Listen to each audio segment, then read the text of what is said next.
মিজোৰাম বিধানসভাৰ খবৰসমূহ news 18 Assam north ইষ্টৰ দৰ্শকসকলক আমি জনাই আছো আৰু যিসমূহ খবৰ জনাই আছো সেই খবৰৰ মাজত আজি আমি কেতবোৰ পুৰণা কথা জনাবৰ কাৰণে বিচাৰিম। সেয়া হ'ল মিজোৰামৰ ইতিহাস, মিজোৰামৰ ৰাজনৈতিক পৰিক্ৰমাৰ ইতিহাস। মিজোসকল অতি শান্ত, সমাহিত আৰু শান্তিপ্ৰিয় লোক। কিন্তু এটা কথা এই মুহূৰ্তত আমি সোঁৱৰণ কৰিব বিচাৰিম যে ব্ৰিটিছে অসম 1826 চনত ইয়াণ্ডাবু সন্ধিৰ জৰিয়তে নিজৰ অধীনত কৰাৰ প্ৰায় 69 বছৰ পাছতহে লুচাই পাহাৰ বৰ্তমানৰ মিজোৰামক দখল কৰিবলৈ সক্ষম হৈছিল। 1826 চনৰ পৰা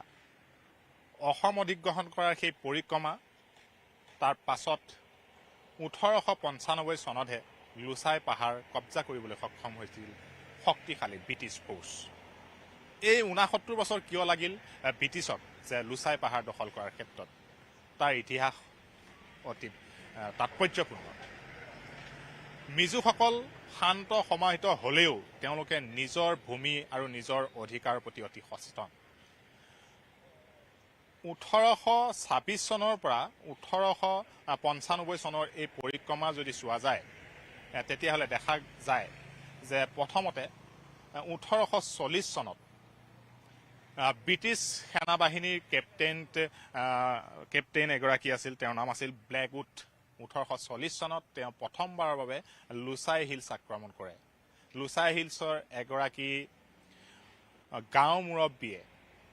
ব্ৰিটিছ ফ'ৰ্চৰ এগেইনষ্টত কেতবোৰ কাৰবাৰ কৰাৰ বাবে, কেতবোৰ কাম কৰাৰ বাবে ব্ৰিটিছ কেপ্টেইন ব্লেকউডে লুচাই পাহাৰত আক্ৰমণ কৰে। কিন্তু সেই আক্ৰমণ প্ৰতিহত কৰে মিজোসকলে লুচাই পাহাৰত। তাৰ পাছত দেখা গ'ল যে 1849 চনত আন এটা ঘটনা সংঘটিত হয়। সেয়া হ'ল লুচাই পাহাৰত একাংশ লোকে থাদাও জনগোষ্ঠীয় লোকৰ ওপৰত আক্ৰমণ কৰে আৰু একেদিনাই 29 গৰাকী লোকক হত্যা কৰিছিল থাদাও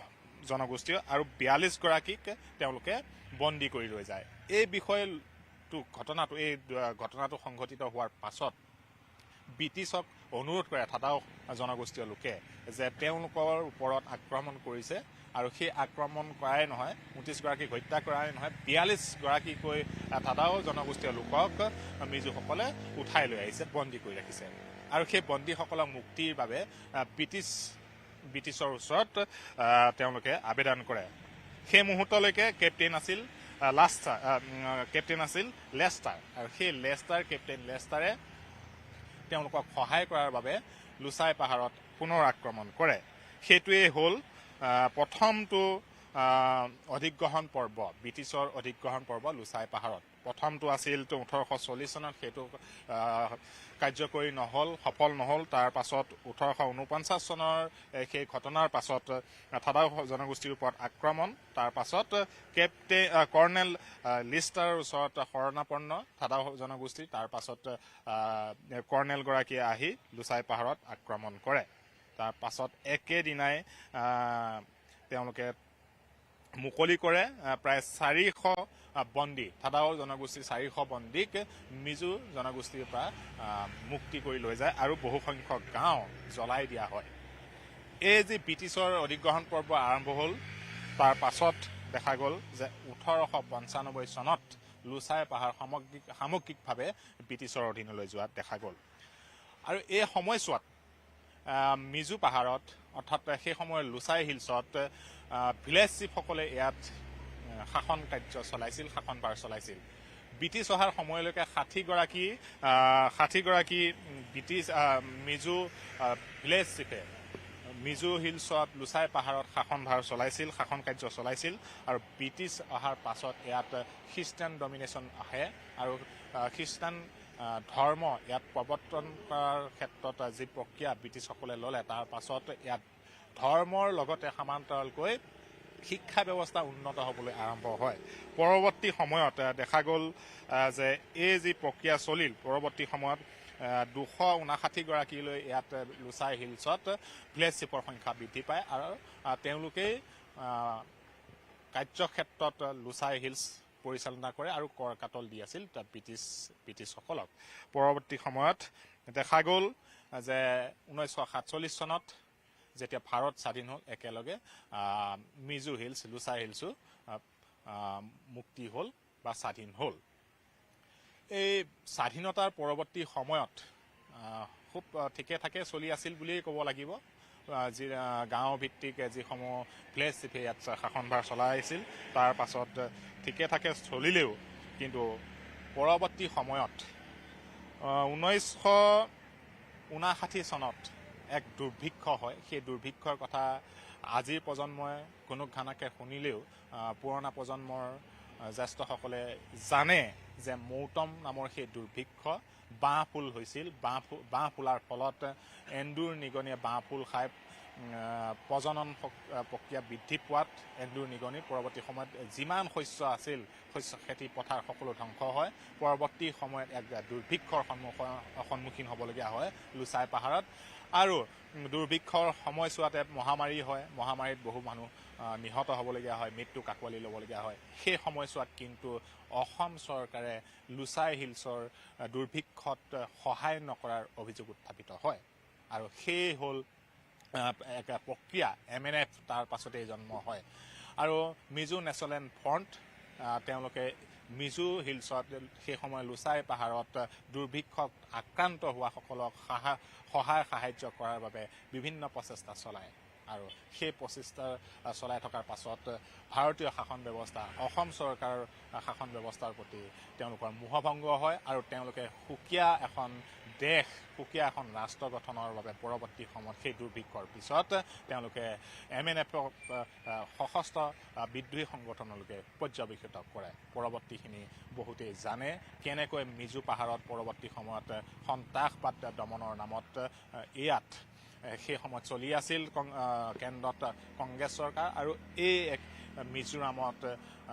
উগ্ৰপন্থা বা সন্ত্ৰাসবাদ দমনৰ নামত ইয়াত বায়ুসেনা বাহিনী ইয়াত বোমা বিস্ফোৰণ কৰিছিল বোমা নিক্ষেপ কৰিছিল আকাশ মাৰ্গৰ পৰা ইয়াত বোমা নিক্ষেপ কৰা হৈছিল সেই কথা সকলোৱে জানে আৰু পৰৱৰ্তী সময়ত আমি জানেই সকলোখিনি কথা আৰু এতিয়া হ'ল পুৰণা কথাখিনিৰ লগতে নতুনকৈ আমি এতিয়া যোগ দিব বিচাৰিছোঁ এতিয়াৰ পৰিৱেশ পৰিস্থিতিৰ কথা MNF চৰকাৰ চলি আছে MNF চৰকাৰ 2018 চনৰ পৰা এই 5 বছৰ কাৰ্যকাল সমাপ্ত হোৱাৰ দিশত আগবাঢ়িছে এতিয়া পুনৰ নিৰ্বাচন অনুষ্ঠিত হ'ব 7 নৱেম্বৰত 40খন আসনযুক্ত এই মিজোৰাম বিধানসভাৰ নিৰ্বাচনত এইবাৰ অতি জোৰদাৰ গতিত শাসকীয় MNFৰ বিপৰীতে আন এক আঞ্চলিক শক্তি আঞ্চলিক দল জোৰাম পিপুলছ মুভমেণ্টে বিশেষ তৎপৰতাৰে প্ৰচাৰ কাৰ্যসূচী চলাইছে আৰু যুৱসকল বিশেষত যুৱ শক্তিয়ে ইয়াক প্ৰাধান্য দিছে তেওঁলোকে বিচাৰিছে পৰিৱৰ্তন আৰু বিভিন্ন লোকৰ সৈতে আমি যেতিয়া কথা পাতিছোঁ তেতিয়া তেওঁলোকে কেমেৰাৰ সন্মুখত নাহিলেও একাংশই সদৰি কৰিছে যে পৰিৱৰ্তন মিজো ৰাইজে বিচাৰিছে আৰু সেই এইবাৰ তুমুল গতিত প্ৰতিদ্বন্দ্বিতা হ'বলৈ গৈ আছে যদিও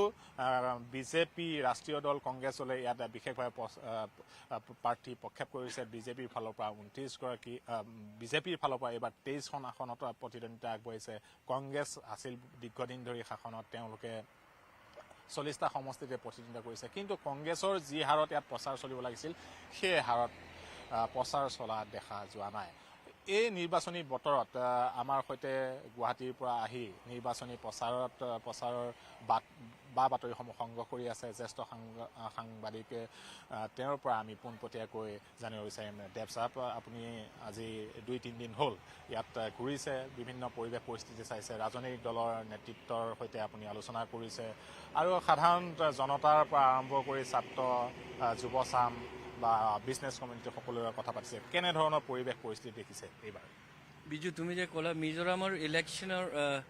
কেম্পেইনটো অলপমান ইউনিক বেলেগ আপুনি যদি আমি যে ঘূৰিলোঁ মিজোৰাম দেখিলোঁ সব পলিটিক্যাল পাৰ্টিৰ আপুনি বেনাৰ নাদেখে কোনো পাৰ্টিৰ ৰেলিজ নাই খুব ডোৰ টু ডোৰ কেম্পেইন এতিয়া আকলন কৰাটো বা কোনো এটা এনালাইচিছ কৰাটো মিজোৰামত অলপমান ডিফিকাল্ট হয় কাৰণ কি it's a very close door election campaign door to door campaigning হয় আৰু এটা কথা ইয়াত ইম্পৰ্টেণ্ট আছে ইয়াতে চাৰ্চে কিন্তু ইলেকশ্যনটো খুব ইনফ্লুৱেঞ্চ কৰে তাৰপিছত YMA আছে young Mizo association which is an NGO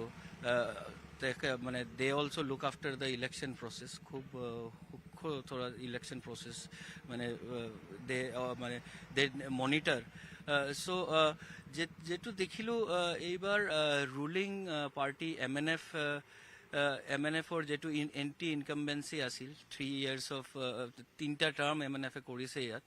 এটা এন্টি ইনকামবেন্সিৰ ফ্যাক্টৰ আছিল কিন্তু এইটো নেগেট হৈছে আমাৰ যেটো ৰিফিউজি ক্ৰাইসিস যেটো হৈছে যেটো মায়ানমাৰৰ পৰা ৰিফিউজি ইয়াত শেল্টাৰ লৈছে আপোনাৰ মণিপুৰৰ পৰা কুকি ৰিফিউজিৰ ক্ষেত্ৰত অতি ব্যতিক্ৰম দেখা গৈছে যে অসমৰ বুলিয়ে নহয় দেশৰ বিভিন্ন ৰাজ্যৰ নিৰ্বাচনসমূহ দেখা যায় অনুষ্ঠিত হোৱাৰ সময়ত কিন্তু ৰিফিউজি ইস্যুটোৱে বিশেষ প্ৰভাৱ বিস্তাৰ নকৰে বা ইস্যু হিচাপে কোনো ৰাজনৈতিক দলে লোৱা দেখা নাযায় কিন্তু মিজোৰামত এবাৰ সুকীয়া যে মিজোৰামত ইণ্টাৰনেশ্যনেল এটা প্ৰভাৱ পৰিছে যে আপোনাৰ ম্যানমাৰৰ ৰিফিউজিৰ কথা আছে বাংলাদেশৰ ৰিফিউজিৰ কথা আছে তাৰ লগতে আমাৰ ভাৰতৰ ভিতৰে মণিপুৰৰ ৰিফিউজিসকলৰ কথাটো আছে যিসকল মানে আপোনাৰ অৰিজিনেলি মিজো সম্প্ৰদায় য'ত বাংলাদেশৰ পৰা বিতাড়িত হৈছে ম্যানমাৰৰ পৰা বিতাড়িত হৈছে মণিপুৰৰ পৰা বিতাড়িত হৈছে হ্যাঁ এইটো ঠিক কৈছে মানে আপুনি যে ক'লে যে ৰিফিউজি ক্ৰাইচিছটো আমাৰ নেইবাৰিং ষ্টেটত অসমত আমি ইনফিল্ট্ৰেশ্যন লৈ বহুত কথা চলি থাকে পলিটিকেল ডিছকোৰ্চ এটা চলি থাকে এভৰি ইলেকশ্যনত এইটো লৈ এটা ইছ্যু হয় কিন্তু ইয়াত ৰিফিউজিৰ ইছ্যুটো অলপমান বেলেগ আপুনি যদি চাই কোনো পাৰ্টিয়ে এটা অপোজ কৰা নাই ইয়াত কংগ্ৰেছৰ ৰিফিউজিৰ ফেভাৰতেই কৈ আছে আপোনাৰ বিজেপিয়ে কোনো ষ্টেণ্ড লোৱা নাই কিন্তু MNF the ruling MNF is completely এই ইছ্যুটোক লৈ ইলেকশ্যনৰ এটা মেইন স্পটলাইট কৰি দিছে জোৰাম থাংগাই কৈছে it's an unification of greater Mizo community কালি আমি লালথানৱালাৰ লগত ফৰ্মাৰ কংগ্ৰেছৰ CM আছিল 5 বাৰ চিফ মিনিষ্টাৰ তেখেতে ক'লে যে আমাৰ এটা greater unification of Mizo tribes লাগে বাংলাদেশ মায়ানমাৰ ত্ৰিপুৰা বা অসমত যে মিজো ইনহেবিটেটেড এৰিয়াজ আমি একেলগত কৰোঁ চ' এইটো লৈ আমি এটা মুভমেণ্ট চলাম নন ভাইলেণ্ট মুভমেণ্ট চলাম চ' একচুৱেলি এইটো কি হৈছে এটা মিজো চেণ্টিমেণ্ট লৈ এই মানে এই ইছ্যুটোক অলপমান স্পটলাইটত অনা হৈছে চব পলিটিকেল পাৰ্টিয়ে ইয়াৰ পৰা কিবা গেইন হ'ব বিচাৰি আছে actually they are talking about Mizo প্ৰাইডৰ মিজো কমপ্লিট ইউনিফিকেশ্যনৰ চ' অভাৰঅল আপুনি যে দেখে ইছ্যুজ আছে ইছ্যুজ নাই যে নাই আই থিংক MNFৰ এটা এণ্টি ইনকামবেঞ্চি ফেক্টৰ এটা আছে ZPM জোৰাম পিপুলছ মুভমেণ্ট নতুন পাৰ্টি লাষ্ট টাইমো আছিল এইবাৰো যেটো মই দেখিছোঁ এটা ৱেভ আছে ZPMৰ ফৰে এটা ৱেভ আছে চবেই এটা তেওঁলোকে নিৰ্দলীয় হিচাপে খেলি স্বগৰাকী আহিছে এইবাৰতো 40টা সমষ্টিতে তেওঁলোক দিছে চ' দে হেভ এ কনচিডাৰেবল এটা ইম্পেক্ট আছে কিন্তু ৰিজাল্টটো কি হয় এটা আৰু এটা কথা আছে MNF is a party MNF বা কংগ্ৰেছ মিজোৰামৰ যেতিয়া মিজোৰাম ষ্টেটহুড ফৰ্ম হ'লে 1986ৰ পৰা এই দুটা পাৰ্টিৰ ভিতৰতেই হৈ আছিল so' they have a grassroot connect যেটো কয় একটা পাৰ্টিৰ এটা গ্ৰাছৰুট কানেক্ট আছে ZPM কিমান এইটো কৰিব পাৰিছে এইটো ইলেকশ্যনৰ ফলাফল মানে খুব ৰিজাল্ট মানে ডিপেণ্ড কৰিব their grassroot level workers booth level workers এটা নতুন পাৰ্টিৰ এইটো গঢ়িবলৈ অলপমান টাইম লাগে কিন্তু MNF and Congress already has this structure ready so' এইটো অলপমান ইম্পেক্ট কৰিব পাৰে বাট মই কওঁ there is not a sweeping wave কোনো পাৰ্টিৰ লগত নাই so it is most likely more like it will be a shared fortunes Congress also trying to make a comeback দীর্ঘ মানে 5 terms Congress ইয়াত আছিল কিন্তু তাৰ পিছত 3 terms Congress was not here so এটো মিজোৰাম ইলেকশ্যনৰ মিজোৰাম পলিটিক্সৰ এটো এটা মানে কি ক'ব পাৰি this is a feature of Mizoram election মানে মিজোৰাম পলিটিক্সৰ যে এটা পাৰ্টিয়ে মোটামুটি 10 to 12 years rule কৰে so Congress is trying to মানে আপন নিজৰ যেটো Congress is trying to regain the glory মানে ইলেক্ট্ৰাল কিন্তু ইলেক্ট্ৰালি কিমান সাকসেসফুল হ'ব that is also a question mark because এই যে Congress is away from power for around 12 মানে 3টা টাৰ্মৰ পাৱাৰৰ পৰা নাই আৰ কংগ্ৰেসেৰ লিডাৰ আগত যে আছিল লালথেনালা কংগ্ৰেসেৰ আলটিমেটলি একটিভ পলিটিক্সৰ পৰা রিটায়ারমেন্ট ললে সো কংগ্রেসের ফেস কলে কিন্তু মিজোরামত কিন্তু the new president Lalsuama is also there কিন্তু দ্যাট ফেজ ইজ মিসিং কংগ্ৰেছৰ এটা মনে হয় মিজোৰামত ওভাৰঅল যদি ইলেকশ্যনৰ যিটো বঁটা ইয়াত মোৰ আই এম থিংকিং দেট এইটোৰ মানে মিজোৰাম মে হেভ এটা হাং এছেম্বলিৰ এটা হ'ব পাৰে স্বৰূপ হ'ব পাৰে and that will benefit parties national parties like BJP and মানে আই don't no' how much Congress কেন এলায়েন্সত যাব বা কি কৰিব কিন্তু ইফ দিছ চিটুৱেশ্যন হেপেন্স আমি বিভিন্ন ঠাইতো ঘূৰিছো ঘূৰোতে দেখা গৈছে যে মিজোৰাম ইউনিভাৰ্চিটি ষ্টুডেণ্টসকলৰ সৈতে আমি যেতিয়া আজি কথা পাতিছিলোঁ তেওঁলোকৰ বহুকেইজনে কৈছে যদিও তেওঁলোকে কেমেৰাৰ সন্মুখত দুই এজন আহিছে বাকী গৰিষ্ঠ সংখ্যকে কেমেৰাৰ পৰা আঁতৰি আছে তেওঁলোকে এটা কথাই কৈছে যে এনেধৰণৰ চৰকাৰ যে হ'ব যে কোনোবাই সংখ্যাগৰিষ্ঠতা পাব মেজৰিটি পাই পেলাই চৰকাৰ গঠন কৰিব এইবাৰৰ ইলেকশ্যনটোত অলপ মানে সন্দেহ আছে বুলি কোনো এবছলিউট মেজৰিটি লৈ পেলাই চৰকাৰ গঠন কৰাত এবাৰ সন্দেহৰ অৱকাশ আছে বুলি কৈছে যোনেই নহওক তেওঁলোকে বেলেগৰ সহায় লৈ পেলাইহে গভৰ্ণমেণ্ট ফৰ্ম কৰিব লাগিব এনেকুৱা এটা পৰিৱেশে দেখা গৈছে এইটোৱে মই এইটো ক'লো যে এই ZPMৰ এণ্ট্ৰি ইনটু মিজোৰাম পলিটিক্স এটা change it's a sign of change যেতিয়া মানে ZPM আপুনি এটা party they have come with a clean পলিটিক্সৰ এটা শ্লোগান লৈ আহিছে তেখেতে there is A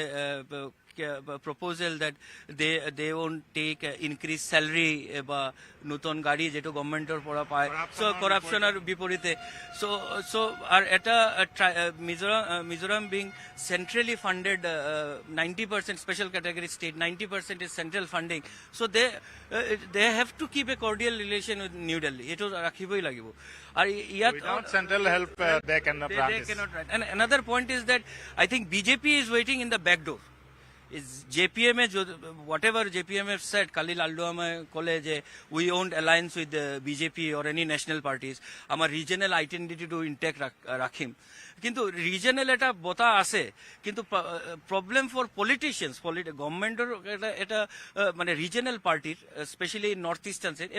any tribal states আপনি মেঘালয় কইলক মিজোরাম কইলক so they are dependent on the center for their funding so that is also a factor আপনি পোস্ট পোল এলায়েন্সত বা পোস্ট পোল যেটো সিনারিও হব মিজোরামত যেটো মই ভাবিছো যে there will be something for the national party to also gain here in the sense jodi apuni koi kuno party e hongagoristota napaye suppose MNF ZPM ba Congress then again that who national parties or logot alliance or kotha to uthibo so this is a tricky question eibar Mizoram election because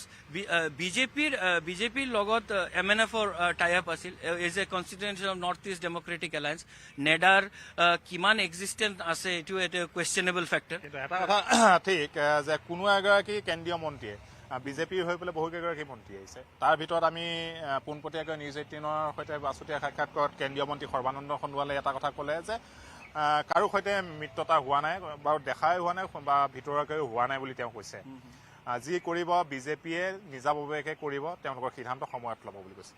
আৰু মিজোৰামৰ নিৰ্বাচনৰ বিজেপিৰ হৈ পেলাই আছে কেন্দ্ৰীয় মন্ত্ৰী কিৰেণ ৰিজিজু তেওঁ কৈছে যে আমি কিং মেকাৰ হ'ম বুলি কৈছে তেওঁলোকে যি কৰিব কেন্দ্ৰ বিজেপিৰ হৈ কৰিব লাগিব যোনে চৰকাৰ গঠন কৰক কিন্তু বিজেপিয়ে কিং মেকাৰ হ'ব বুলি কৈছে আৰু অসম বিধানসভাৰ উপাধ্যক্ষ ডাক্তৰ নুমল বৰ্মন আহি পেলাই ইয়াত যোৱা 15-16 দিন ইয়াত আছে তেওঁ বিভিন্ন সমষ্টিত গৈছে তেওঁ কৈছে যে এইবাৰ প্ৰতিশোধ লোৱাৰ সময় বুলি কৈছে প্ৰতিশোধ বোলো কিহৰ প্ৰতিশোধ এই সন্দৰ্ভত কৈছে যে 18 চনত 18 ইলেকশ্যনটোতে তেওঁলোকে ইলেকশ্যন খেলি এজন মাত্ৰ বিজেপি পাৰ্টিক ইয়াত জয়ী কৰিবলৈ পালে সেইগৰাকী MNFৰ সৈতে মিত্ৰতাত থাকিব বুলি কোৱা হৈছিল MNFৰ মুৰব্বী জোৰাম ঠাঙ্গাই ক'লে যে আমি NDAৰ লগত আছো NDAৰ সৈতে মিত্ৰতাত আছো কিন্তু বিজেপি MLA গৰাকীক তেওঁ কোনো মন্ত্ৰিত্বও নিদিলে কোনো এখন বৰ্ডৰ অধ্যক্ষ চেয়াৰমেনশ্বিপটো নিদিলে সেই যে নিদিল সেই কথাটো আৰু বিজেপিয়ে কৈছে যে বিজেপি মিজোৰামৰ পৰা একদম সম্পূৰ্ণভাৱে উৎখাত কৰাৰ বাবে জোৰাম ঠাঙ্গাই কাম কৰিছে সেই কথাটো কিন্তু ডাক্তৰ মমিনে কৈছে আৰু এতিয়া প্ৰতিশোধ লোৱাৰ সময় এইবাৰ ইলেকশ্যনত বিজেপিয়ে বহুকেইটা সমষ্টি দখল কৰিব তাৰ পাছত বাকী যিটো দল আহিব দলটোৰ নামটো তেওঁ নকয় কিন্তু আঞ্চলিক আন্তঃ দল বুলি কৈছে মানে আপোনাৰ ZPMৰ কাৰণে দুৱাৰ খোলা ৰাখিছে আৰু ZPMৰ চৰকাৰ হলে বিজেপিয়ে এইবাৰ মিজোৰাম থাংগা অৰ্থাৎ MNF-ৰ হৈ প্ৰতিশোধ ল'ব বুলি ক'লে না এইটো ৰিচেণ্ট আপুনি যদি ৰিচেণ্ট এক্সাম্পল চাই মেঘালয়ত NPP and BJP ৰ পাৰ্টনাৰ্ছ আছিল ইলেকশ্যন কেম্পেইনত আমাৰ দিল্লীৰ এজন বিজেপিৰ চিনিয়ৰ লিডাৰে ক'লে যে NPP is the most corrupt party in Meghalaya তাৰ পিছত যাই পোষ্ট পলত NPPৰ লগতে এলায়েন্স কৰিলে NPPৰ লগতে মিলি গ'লে চ' এইটো this is a political stunt মই ভাবোঁ এইবিলাক পলিটিকেল ষ্টাণ্ট যোনেই মানে চিট নাম্বাৰ্ছ ল'ব ইয়াত গুড নাম্বাৰ্ছ সংখ্যাগৰিষ্ঠতা যদি নাপায় যদি এটা দুটা কম থাকে বা তিনিটা what ever the numbers I think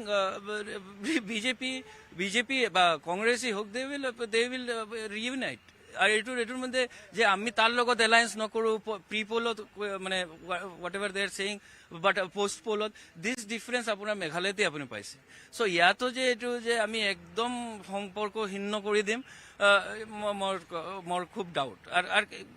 এই সৰু সৰু ষ্টেটত where the seat numbers are 40 এছেম্বলিৰ চিট নাম্বাৰ্ছ আৰ 40 চিনটো খুব সোনকালে সলনি হয় চ' আই থিংক বিজেপিৰ যদি আপুনি ইয়াত ষ্টেণ্ড কৰে বিজেপিয়ে 23 চিটছত দিছে চ' দে আৰ হোপফুল মানে I don't know what is there. মই কিৰণ ৰিজিজুৰ ইণ্টাৰভিউটো চালোঁ he is saying that BJP has to work to rebuild party on its own. Time লাগে এটা পাৰ্টিত এটা আৰু বিজেপিৰ মানে এগেইনষ্টে ইয়াত because it's a Christian dominated state আৰু এটা বিজেপিৰ লগত আপুনি মানে না মানে এটা টেগ আছে মানে এটা টেগ আছে এটা হিন্দুত্বৰ টেগ আছে চ' উইচ ইজ মাছ মোৰ ৰেজিষ্টেড বাই পিপল মানে খ্ৰীষ্টিয়ান ডমিনেটেড ষ্টেটত এটা ফেক্টৰ হৈ থাকে তো বিজেপিৰ কাৰণে কিমান চিট যেতিয়া মই ক'ব নোৱাৰোঁ বাট আই থিংক বিজেপি মই যিটো ক'লোঁ ইজ ৱেইটিং ইন দ্য উইংছ পিছত মানে আফটাৰ ৰিজাল্টছ কামৰ তাৰ পিছতেই আপুনি বিজেপিৰ খেলটো মানে হোৱাট এভাৰ ৰিয়েল যিটো ইকুৱেশ্যন হ'ব এইটো বুজি পাব কিন্তু আমাৰ নৰ্থ ইষ্টৰ যিমানকেইখন 8খন ৰাজ্যৰ ভিতৰত মিজোৰাম অলপ সুকীয়া যে ইলেকশ্যনৰ যি প্ৰচাৰ তেনেধৰণৰ প্ৰচাৰ আপুনি পাহাৰৰ কোনো এটা প্ৰান্তৰ কোনোবা এখন বস্তিত থাকিলে তাৰ পৰা 2-3খন বস্তি মানুহ আনি পেলাই অতি বেছি 150-200 চেণ্ট্ৰেল মিনিষ্টাৰ যেতিয়া আহিছে বিজেপিৰ হৈ প্ৰচাৰ চলাবৰ কাৰণে তাতো 150-200 তাতকৈ ওপৰত মানুহ হোৱা নাই আৰু নিৰ্বাচনী প্ৰচাৰত কোনোবাই বাইক ৰেলী কৰিব কাৰোবাৰ হৈ প্ৰচাৰত নামিব সেনেধৰণৰ পৰিৱেশ মিজো পাহাৰত নাই এটা সুকীয়া পৰিৱেশ আৰু কোনো কাৰো হৈ বেয়াকৈ কথা নকয় বেয়া মন্তব্য নকৰে কোনো দলৰ বিৰুদ্ধে খুব সচেতনভাৱে তেওঁলোকে কথা কয় আৰু টিভি কেমেৰাৰ সন্মুখতো তেওঁলোক নাহে এইটো বৰ সাংঘাতিক ধৰণৰ আমি এইটো বুজি পাওঁ লোক এইটো মিজোৰাম ইলেকশ্যনৰ পজিটিভ ছাইডটো এইটো it's a great example in Indian electoral democracy. আমি যে ইলেক্ট্ৰাল ডেমক্ৰেচিৰ কথা কৈ থাকোঁ আমাৰ স্পেচিয়েলি নৰ্থ ইণ্ডিয়ান পলিটিক্স বা ৰেলী হয় বিগ ৰেলিজ ইমান স্পেণ্ডিং বাই পাৰ্টিজ চব ৰেলিজ বাইক আপুনি যিটো ক'লে বাইক ৰেলী মানে ইলেকশ্যন আহিলে এটা মানে এটা ফেষ্টিভেল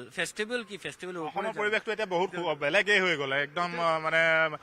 বাকী নাই নৰ্থ ইণ্ডিয়ান পলিটিক্সৰ এটা অভাৱ অসমতো পৰিছে মানে কেম্পেইনিং লৈ কিন্তু এইটো ক'ব লাগিব যে মিজোৰামত কিন্তু এইটো আহিব পৰা নাই and for this reason I think much more responsibility and credit should go to the church and YMA যেটো আছে YMA Young Mizo Association but NGOs বিলাক যে আছে I think they keep a monitoring এটা ৰাখে election campaigner ওপৰত আৰু কন্ট্ৰলটো ৰাখিছে এটা মনিটৰিং প্ৰচেছ এটা আছে সো এইটো আমাৰ ভাৰতৰ ডেমক্ৰেচিৰ ইলেক্ট্ৰাল ডেমক্ৰেচিৰ কাৰণে এটা নিদৰ্শন এটা মানে it's an example it's a burning example যে কিভাৱে সুকীয়াভাৱে বা একদম লো কি কেম্পেইন কৰি এটা ইলেকশ্যন প্ৰচেছ আমি হেক কৰিব পাৰোঁ আই থিংক ইলেকশ্যন কমিশ্যনাৰ চাইছে আই থিংক ইলেকশ্যন কমিশ্যন দেখিছে যে হাউ পিপল আৰ মিজোৰামৰ আৰু এটা কথা মানে ওৱান আদাৰ থিং মিজোৰাম ক'ব লাগিব যে পিপল আৰ ভেৰি ডিচিপ্লিন ইয়াত আপুনি ৰাস্তাত কৰিলেই আপুনি বুজি পাব so they follow certain way of life এটা way of life আছে it's a very different way of life আমাৰ যেটো একদম কথা খুব কম কয় আৰু they are very এটা different way of life আছে মিজোৰামত which is very different from other states আপুনি যদি আমাৰ অসমক মেঘালয়তো আপোনাৰ ট্ৰাইবেল ষ্টেট হ'লেও কিন্তু ইলেকশ্যনত হিহৰ বাকৰ আছে বাট ইয়াত আপুনি এতিয়াও দেখিব নোৱাৰিব it's very close door people to people contact I think this example should be presented in every state of India মানে এই ইলেকশ্যন কেম্পেইনটো লৈ স্পেচিয়েলি যে কি কৰি সোবাৰ ৱেতে আপুনি এটা ইলেকশ্যন প্ৰচেছ লৈ যাব পাৰে পাৰ্টিবিলাকক ক্ৰেডিট দিব লাগিব কংগ্ৰেছ MNF বা ZPM বা যোনে হোৱেভাৰ পাৰ্টি ইজ দে যে এই পাৰ্টিবিলাকেও কিন্তু বেছি আপুনি বেনাৰ আপুনি যদি চাই আইজল টাউনত মইতো ঘূৰিলো 3-4 দিন মই হাৰ্ডলি 4-5টা বেনাৰ দেখিলো আৰু বেনাৰ বাহিৰতো আমি আজি গৈছো তাতো দেখা গৈছে অতি বেছি আপুনি 10 কিলোমিটাৰৰ ভিতৰত আপুনি 4-5খন বেনাৰ দেখা পাইছে তাৰ পাছত আৰু নাই আৰু কোনো ধৰণৰ so this is an example this is a great example of quiet and মানে ডেমক্ৰেসি টু কিভাবে আপুনি ষ্ট্ৰং কৰিব পাৰে বিং সোবাৰ ঠান্ডা থাকি বা অলপমান সোবাৰ থাকি আপুনি ডেমক্ৰেসি রুট টু আমার ইলেকশন হল আমার ইলেকট্রাল ডেমক্রেসির সবচেয়ে বড় এটা pillar so how election processes can be made smoother peaceful Mizoram pora ei example to credit goes to Mizo people that is true it's complete credit goes to Mizo people there is no two way about it and their way of life simple way of life quite peaceful way of life so this is what I think this example should be presented everywhere in India আৰু এটা কথা এই মুহূৰ্তত মনত পৰিছে যোৱাকালি যেতিয়া 5বাৰৰ মুখ্যমন্ত্ৰী কংগ্ৰেছৰ মুখ্যমন্ত্ৰী লালথানহাৱলাই এটা কথা কৈছিল যে তেওঁ এটা ব্লু প্ৰিণ্টৰ কথা কৈছে যে মিজোসকলক লৈ পেলাই ম্যানমাৰতে থাকক বা বাংলাদেশতে থাকক বা অসমতে থাকক বা ত্ৰিপুৰাতে থাকক মিজোৰামৰ এইসকল পুৰণা যিসকল ভাগ হৈ গৈছে সেইসকলক একত্ৰীকৰণ কৰি ওৱান আমব্ৰেলা এডমিনিষ্ট্ৰেটিভ আমব্ৰেলাৰ ভিতৰত আনিবৰ কাৰণে তেওঁ এটা প্ৰস্তাৱ দিছে প্ৰস্তাৱটো দিয়াৰ সময়তো তেওঁ এটা কথা কৈছে যে এইটো হিংসাত্মক নহয় নন ভাইলেন্স এটা পৰিৱেশত এইটো আহিব লাগে সেইটো কিন্তু অতি গুৰুত্বপূৰ্ণ যদিও তেওঁ প্ৰস্তাৱটো মানে কিমান গ্ৰহণযোগ্য হ'ব মানে ভাৰত চৰকাৰৰ মানে এই প্ৰস্তাৱটো দ্যাট ইজ দুখন আমাৰ ইণ্টাৰনেশ্যনেল কাণ্ট্ৰিজ আছে ম্যানমাৰ এণ্ড বাংলাদেশ সো কিমান ৰিয়েলিষ্টিক হ'ব ষ্টেট ৰিঅৰ্গেনাইজেশ্যন হ'ব পাৰে এইটোৰ কোনো কথা নাই কিন্তু আমি আমাৰ নৰ্থ ইষ্টত এটা এক্সাম্পলটো দেখিয়ে আছো গ্ৰেটাৰ নাগালেণ্ডৰ যি কি ষ্টেট এতিয়াও এইটো চল্ভ হোৱা নাই সো এইটো আহিব but I think in next মানে যদি মানে I think Zoramthanga present chief minister Lalthanhawla সব এই পেজতে they are on the same page এই গ্ৰেটাৰ মিজো ইউনিটি লৈ এই মুভমেণ্টটো অলপমান কথাটো ভাল লাগিছে যে তেওঁলোকৰ non-violence movement because Mizoram has a fair history of insurgency আৰু মিজো পিপলৰ এটা ৰেজিষ্টেন্স দেৱাৰ এটা ক্ষমতা আছে আপুনি যেটো ক'লে ইয়াণ্ডাবু ট্ৰিটিৰ পৰা ব্ৰিটিছে মিজো লুচাই হিলছ ল'বৰ কাৰণে কিমান 69 লাগিছে তাৰপিছত হাউ MNF লালডেঙ্গা লেড বাই পু লালডেঙ্গা কিভাবে এটা সেসিনিস্ট মুভমেন্ট চলাই গৈছে আর্মড স্ট্রাগল এটা চলাই গৈছে Indian army has to bombed Mizoram so তার পিছত I think Mizoram has embraced peace আপোনাৰ Zoramthanga was a part of MNF rebel আছিল he is a rebel turned politician but Mizo people knows what is the cost to pay for an insurgent movement so তাৰ কাৰণেই মোৰ লাগে যে এই non valiant কথাটো ইয়াত আৰু প্ৰযোজ্য so people have understood the insurgency hole what price we have to pay many Mizo people die kiman manu moribo so I think they have understood the price of a violent struggle so tar karone I think kali je apun kole lalthanhaৱলাই kole je we will lead a non violent movement to thakibo but movement to jodi arambho hoy because he was saying that state congress constitution ot etu ase so but I think a greater Mizoram or kotha to I think this election is a new issue এটা issue আগত ইলেকশনত মই কেতিয়া এটো পোৱা নাই last বিষয়টো MNF আনাৰ it has come to the spotlight and আর এটো এটা মিজো সেন্টিমেন্টাল লগত জড়িত আর every election is fought on sentiment emotional issues এটা দুটা থাকে so this is a bigger emotional issue for Mizo people but how much common Mizo people কি চাই এটো মই কিন্তু বুজিব পাৰা নাই মানে এই গ্ৰেটাৰ মিজো কথা কম কয় মিজো সকলে Mizoites speak very less খুব কম কথা very they are very observant so এটা আপুনিও বুজি পাইছে as a journalist আপুনি বুজি পাইছে যে how very difficult to get an opinion. So they observe things. So overall, jodi moi kom the greater Mizo unity ba greater Mizoland or jeto kotha choli ase, it will be pushed by parties. Agar jai aro the parties will push, and I think it will be another issue like greater Nagalim. Greater Nagalimar issue আমি দেখি আছো how কত মানে এতিয়াও কোনো সমাধান হয় নাই, টক চলি আছে এতিয়ালৈকে হোৱা নাই. So it's a long drawn affair. Political center stage that থাকিব, it will be sometimes on that side, on other side. So it will be solely থাকিব. I think this issue will not dominate, but এটা area this greater Mizo unity কথাটো Mizoram election, Mizoram politics আগত চলি থাকিব. ধন্যবাদ দেৱ সাহেব, তেওঁ আজি 2-3 দিন ধৰি পেলাই ইয়াত ঘূৰি আছে, মিজোৰামৰ পৰিৱেশ চাই আছে. সেইটো হ'ল মিজোৰাম বিধানসভাৰ 9মটো নিৰ্বাচন. ইয়াত মিজোৰাম ৰাজ্য গঠন হোৱাৰ পাছত 1986ৰ পাছত 87ত তেতিয়া MNF ইয়াত চৰকাৰ গঠন কৰিছিল. প্ৰথমজন মুখ্যমন্ত্ৰী লালডেঙ্গা আছিল, যি MNFৰ মুৰব্বী আছিল. তেওঁৰ নেতৃত্বতে চৰকাৰ গঠন হৈছিল প্ৰথমখন, আৰু তাৰ পাছত কিন্তু লালথান হাওলাৰ নেতৃত্বত তাৰ দ্বিতীয়খন চৰকাৰ গঠন হয় কংগ্ৰেছৰ নেতৃত্বত. তাৰ পাছত লালথান হাওলাই তৃতীয় ছেকেণ্ড টাৰ্ম পুনৰ নিৰ্বাচনত জয়ী হয়, তৃতীয়টো নিৰ্বাচনত মিজোৰামৰ. তাৰ পাছত জোৰামথাংগা আকৌ আহে 1998ৰ পৰা 2003লৈকে তেওঁ মুখ্যমন্ত্ৰী পদত থাকে. তাৰ পাছত পঞ্চমটো নিৰ্বাচনতো, যিটো 2003ত অনুষ্ঠিত হৈছিল, জোৰামথাংগা MNFে পুনৰ তেওঁ চৰকাৰ গঠন কৰাৰ সুবিধা কৰি দিছিল মিজো ৰাইজে. কিন্তু 2003ৰ পৰা 2008 চনলৈকে যেতিয়া MNFৰ নেতৃত্বত চৰকাৰ থাকিল 2008লৈকে, তাৰ পাছত কিন্তু 2008ৰ নিৰ্বাচনটোত পুনৰবাৰ কংগ্ৰেছে চৰকাৰ গঠন কৰিবলৈ সক্ষম হ'ল. 2008ৰ পৰা 2013লৈকে লালথান হাওলাৰ নেতৃত্বত চৰকাৰ গঠন হ'ল. পৰৱৰ্তী যি সপ্তমটো নিৰ্বাচন অনুষ্ঠিত হ'ল 2013 চনত, সেই নিৰ্বাচনতো কিন্তু মিজো পাহাৰৰ ৰাইজে কংগ্ৰেছকে আঁকোৱালি ল'লে আৰু লালথান হাওলা মুখ্যমন্ত্ৰী হ'ল. তাৰ পাছত 2018 চনৰ নিৰ্বাচনৰ বতৰা আপুনি মই সকলোৱে জানো যে জোৰামথাংগাৰ নেতৃত্বত পুনৰ MNFৰ চৰকাৰ গঠন হ'ল. এতিয়া আহিল 9মটো নিৰ্বাচন, অহা 7 নৱেম্বৰত অনুষ্ঠিত হ'ব. এই 9মটো নিৰ্বাচনত মিজো ৰাইজে 40টা সমষ্টিত কাক ভোটাধিকাৰ সাব্যস্ত কৰি চৰকাৰ গঠনৰ সুবিধা কৰি দিয়ে, সেইটো ৰাইজে নিৰ্ধাৰণ কৰিব. 3 ডিচেম্বৰত ফলাফল যেতিয়া ঘোষণা হ'ব তেতিয়া দেখা পোৱা যাব. কেমেৰা পাৰ্চন সঞ্জয় বৰাৰ সৈতে আইজালৰ পৰা মই বিজু কুমাৰ ডেকা।